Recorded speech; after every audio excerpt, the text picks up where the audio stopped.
बिस्मिल्लाहिर्रहमानिर्रहीम। अस्सलाम वालेकुम। मैं समी इब्राहिम हूँ। आप हमारा यूट्यूब और फेसबुक चैनल देख रहे हैं। 66 न्यूज़ पर आप हमें देख रहे हैं। मेरे साथ फ़खर रहमान साहब हैं, माने हुए तजिया निगार हैं। हालात पर बड़ी उनकी गहरी नज़र है। पॉलिटिक्स में चीज़ें इतनी तेज़ी से तब्दील हो रही हैं कि उनको पूरी तरह फॉलो करना भी हमें मुश्किल नज़र आ रहा है।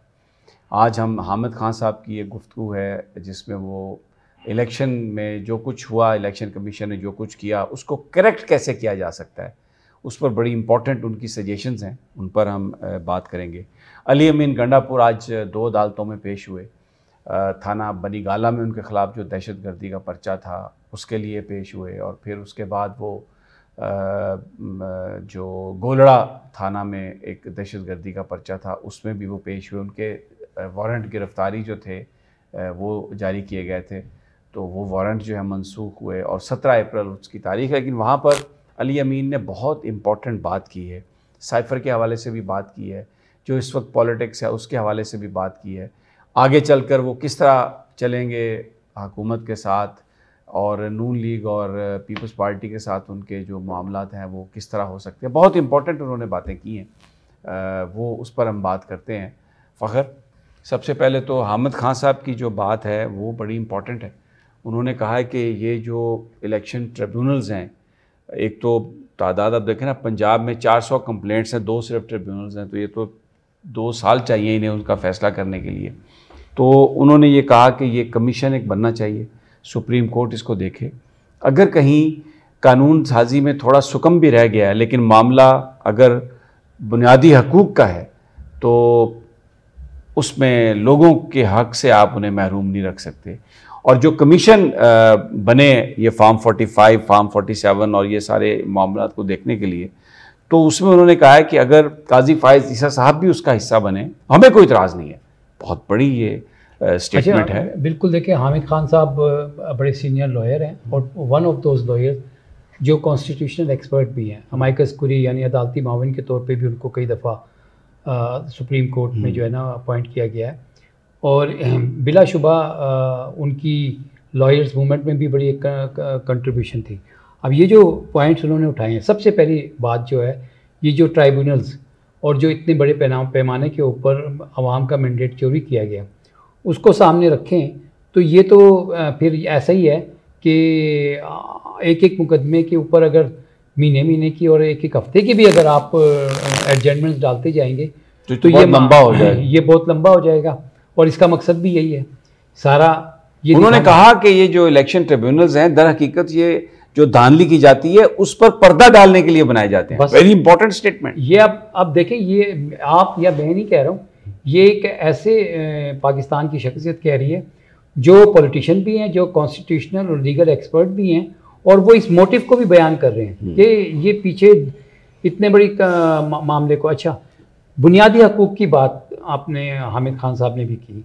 अब देखें, बुनियादी हकूक़ जो हैं उसका ताल्लुक जो है, जब इतना बड़ा मैंडेट, जब देखें किसी पार्टी को इलेक्शन में भारी अक्सरियत मिल जाती है, मेजॉरिटी मिल जाती है दूसरी पार्टीज़ के मुकाबले में, तो फिर जब वो हुकूमत बनाती है तो वो नेशनल गवर्नमेंट होती है, उसको आप नेशनल मैंडेट कहते हैं, क्योंकि उसको मेजॉरिटी दे दी गई है। अब एक नेशनल मैंडेट के ऊपर जब आप इस तरह से दिन दिहाड़े, यानी कि लोगों की आंखों के सामने आपने डाका डाल दिया और उसके सबूत भी मौजूद हैं, बुनियादी हकूक़ इसमें कैसे मुतासिर होंगे?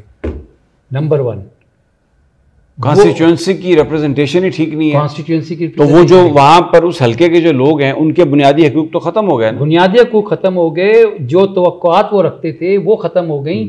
वो अपने जिन नुमाइंदों को उन्होंने इलेक्ट किया, उनसे जो वादे थे, वो चाहते थे कि बिजली के जो इतने बिल आ रहे हैं उसमें शायद कमी होगी, गैस के जो इतने बिल आ रहे हैं कमी होगी, बच्चों की स्कूल की फीसों का मामला, घर के किराए का मामला, यानी यू नेम इट। अच्छा, तिजारती तबका देख लें, उसका कारोबार जो है वो कैसे मुतासिर होगा? उसका भी तो राइट है ना, कॉन्स्टिट्यूशन में प्रोटेक्टेड है कि he has a right to do business.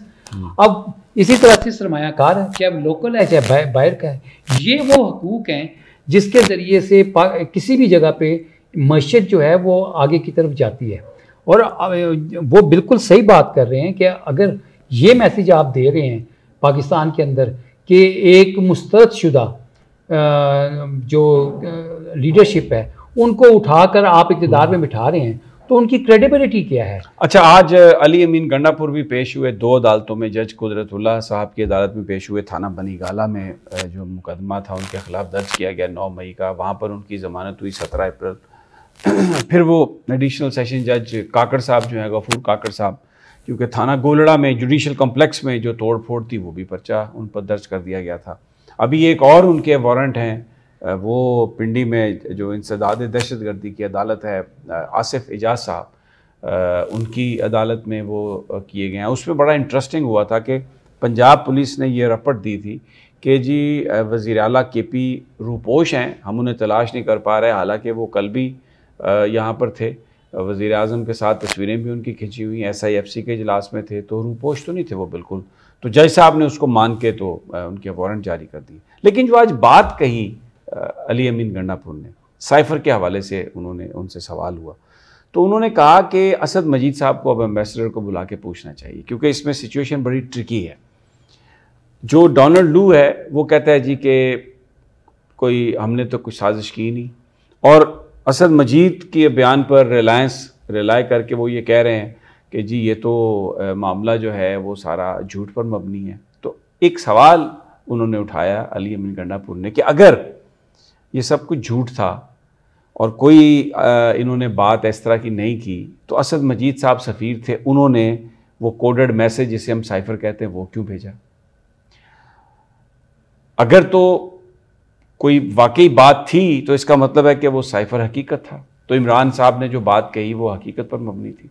अब अगर कोई साजिश थी नहीं तो असद मजीद साहब ने साइफ़र क्यों भेजा?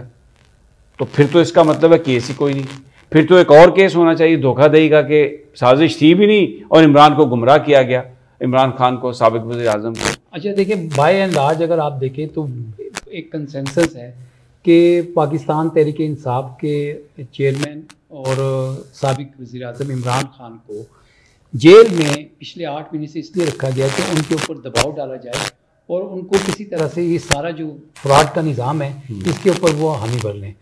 हाल ही में उनको एट्रीब्यूटेड बयान आया है कि उन्होंने कहा कि मेरी यहाँ से लाश तो जा सकती है, मैं डील नहीं करूँगा। ये एक कैंपेन जो थी ये मुसलसल चली आ रही है। अब गंडापुर साहब ने जो बात की है बड़ी ठोस बात है। देखें, हमारे सफ़ीर ने वहाँ से एक साइफ़र भेजा, उसकी बुनियाद डोनाल्ड लू के साथ होने वाली कन्वर्सेशन मीटिंग थी। वो दफ्तर खारजा में डिकोड हो के प्राइम मिनिस्टर को उसका स्क्रिप्ट पेश किया गया। प्राइम मिनिस्टर ने जब उसको देखा तो उन्होंने फैसला किया कि अवाम को बताना चाहिए ये एक साजिश हो रही है गवर्नमेंट, इलेक्टेड गवर्नमेंट को हटाने की, और बाहर से हो रही है। जी हाँ, और फिर कौमी सलामती कमेटी का भी इजलास बुलाया गया, एक नहीं उनके इस और डिमार्च किया गया, और डिमार्शे का भी कहा गया कि सफ़ीर से पूछा कि इस पर क्या करना चाहिए, उन्होंने कहा जी आप सफ़ीर को बुलाकर डिमार्च करें। अच्छा, ये फैक्ट है। अब ये डोनाल्ड लू साहब ने ये फैक्ट अपनी खारजा कमेटी जो थी वो कांग्रेस की, उससे क्यों छुपाया? उन्होंने ये फैक्ट क्यों छुपाया? Why the US ambassador was summon at midnight at foreign office and issued a demarche.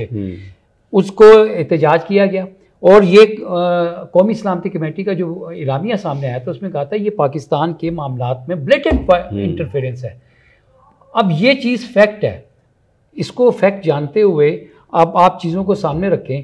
तो अब अगर डोनाल्ड लू जो हैं इस ग्राउंड रियलिटी को डिनाई करते हैं, तो जो हमारे सफ़ीर हैं साबिक अमेरिका में, उनको चौधरी साहब को बुलाना चाहिए, वो आए सामने और सबका क्यों कि अब ये पिछले 8 महीने से जो बेबुनियाद गैर कानूनी तरीके से एक साबिक वज़ीर आज़म को आपने डाला हुआ है, जिसकी पार्टी को आवाम ने 70% से ज़्यादा यानी कि मोर देन 2/3 का मैंडेट दे दिया इलेक्शंस के अंदर, आप उसको रख के आप और मुसलसल आप क्या बयानात दे रहे हैं? आप एक तरफ जो है मैशियत को आगे ले जाने की बात करते हैं, तमाम स्टेक होल्डर्स की इकट्ठे होने की बात करते हैं, और दूसरी तरफ आप जो है आपको पता है कि आप चोर हैं, आपको मैंडेट नहीं दिया गया। अच्छा, वो जिसने पाकिस्तान के अंदर रेजिम चेंज ऑपरेशन करवाया और उसके जो किरदार थे वो सबके सामने है, इसमें ढकी छुपी बात तो है नहीं। क्या बिलावल साहब लॉन्ग मार्च लेके नहीं आए थे और वो अदम एतमाद की बात नहीं कर रहे थे? और क्या डोनाल्ड लू ने जो बातें की थी उसमें तहरीक अदम एतमाद का नहीं था कि ये कामयाब हुई तो पाकिस्तान के लिए बेहतर है और नहीं हुई तो कॉन्सिक्वेंसेस हैं? ये चीज़ें उसके अंदर मौजूद हैं। और वो साइफर भी इस वक्त दफ्तर खारजा के लॉकअप में पड़ा हुआ है। तो मेरे ख्याल में हाँ, एक बात आपकी, और जो गंडापुर साहब वज़ीर आला KP के हैं, और जिस तरह से ये मुकदमात की दोबारा से ये खोली गई है, ये देखें पाकिस्तान को इतने संगीन चैलेंजेस का सामना है। मैं फिर हमारे जो मुतल्लिका हुकाम हैं उनसे मैं ये अर्ज़ करूँगा कि you are playing with the fire. ये कोई मामूली बात नहीं है कि आप किसी सूबे के वज़ीर आला को इस तरह मुकदमात में फंसा के, एक तरफ वो आर्मी चीफ, प्राइम मिनिस्टर जैसे भी हैं उनके साथ बैठ के, और आज आपने देखा है उनकी तस्वीर जो है पाकिस्तान के इंग्लिश न्यूज़पेपर्स के ऊपर नुमाया तौर पर जो है ना बड़ी वाज़ेह तौर पर छपी हुई है। क्या मैसेज दे रहे हैं आप? बहुत शुक्रिया आपका जनाब फ़खर साहब। इंशाल्लाह गुफ्तगू जारी रहेगी मुख्तलिफ इश्यूज़ पर। तो इजाज़त दीजिए अगली वीडियो तक। अल्लाह निगहबान।